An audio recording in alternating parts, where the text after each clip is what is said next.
di nga ma wax tey lan ngeen fi industrialiser zéro industrialisation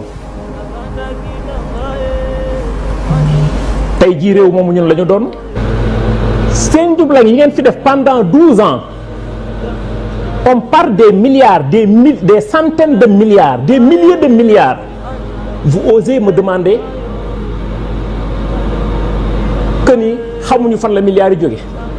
Cour des comptes des magistrats assermentés dem ci banques yi jël seeni rapport def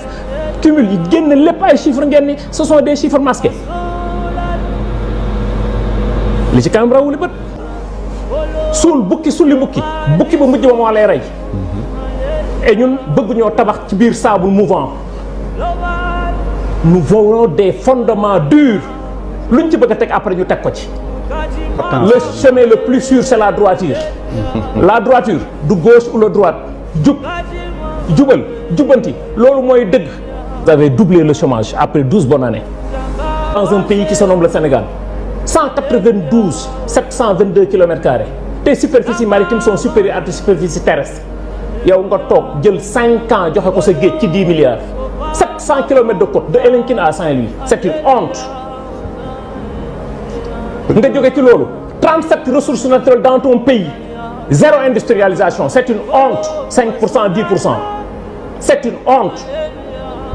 T'as pas de souveraineté énergétique, t'as pas de souveraineté alimentaire, t'as pas de souveraineté institutionnelle. C'est une honte et nous ne voulons pas ce Sénégal-là. Raison pour laquelle cette génération d'idées de rupture décomplexées sonal ñenn ñi nga xam ne ils font partie du passé et vous faites partie du passé. xam nga yéen nan lañ leen tuddee le consortium d'intérêt. Nous n'incarnons pas cette institution bi nga xamante ni loolu lañ leen tuddee yéen boole leen ci génération bi nga xamante ni yéen ay génération bi nga xamante ni da ngeen a bokk ci le passé c'est le soleil qui se lève et le soleil qui se couche xam nga ñun fan la ñu bëgg a yóbbu Sénégal nous voulons être un pays industrialisé naka la ñuy nekk un pays industrialisé nous avons tout le potentiel pour amener le Sénégal sur l'orbite du développement dama la ci ñëwal rek ci quelques points mu tuuti mu bari. Nous sommes un pays aurifère on n'a jamais exploité nos ressources mu jariñ ñu.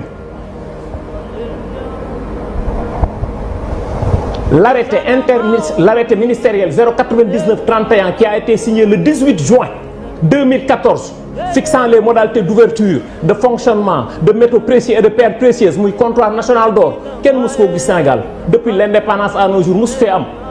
barki démb à travers votre télévision gis nañ Ngagne Demba ak le directeur général ak bu FONSIS ñëw signé protocole bi nous allons avoir nos propres comptoirs national d'or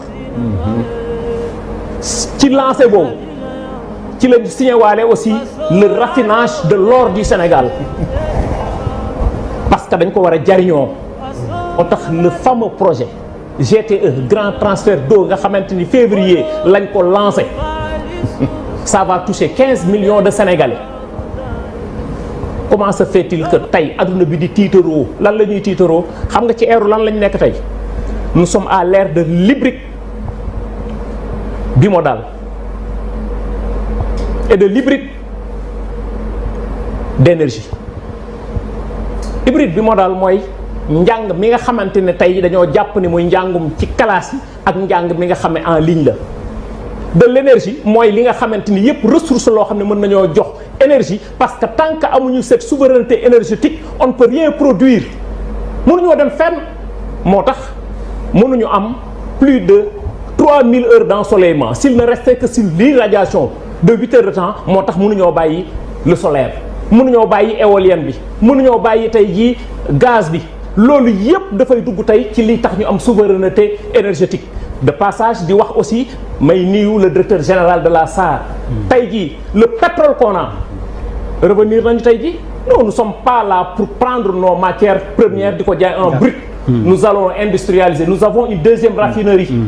cette raffinerie là déjà ñu ngi signé nañu accord yëpp signé mais pour le moment pétrole bi nga xam am nañ ko tey jii ñu ngi koy mu ngi fii biir SAR ñuy industrialiser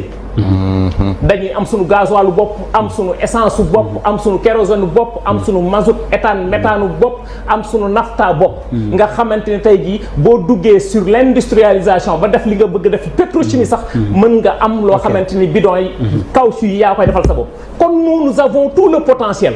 accords yi ci géej gi bi mu jeexee nan lañ def dañoo jëlaat sunu géej kon tey jàpp nañ ni ñun exportation yi il y a une semaine de cela la génn nous sommes à 3133 milliards je dis bien 3133 milliards ci exportation à la même période de l'année passée nous étions à 2413 milliards kon li ñu gëm mooy ñun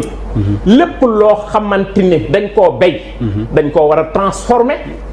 lépp loo xam ne matière première la dañ ko war a industrialiser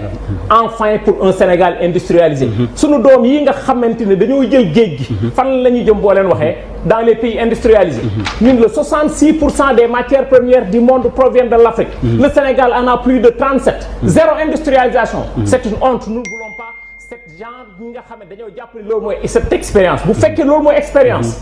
60 ans et quelques